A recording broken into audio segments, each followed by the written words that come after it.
So apparently this control on the left hand side changes the channel, so the remote will actually pick it up. We had some problems with that, so here we go.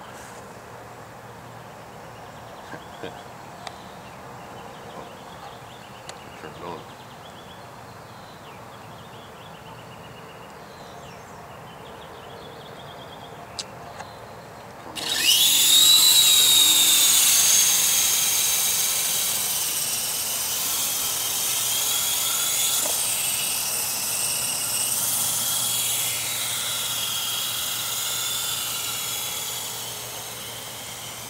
Seems to be fairly straight, eh?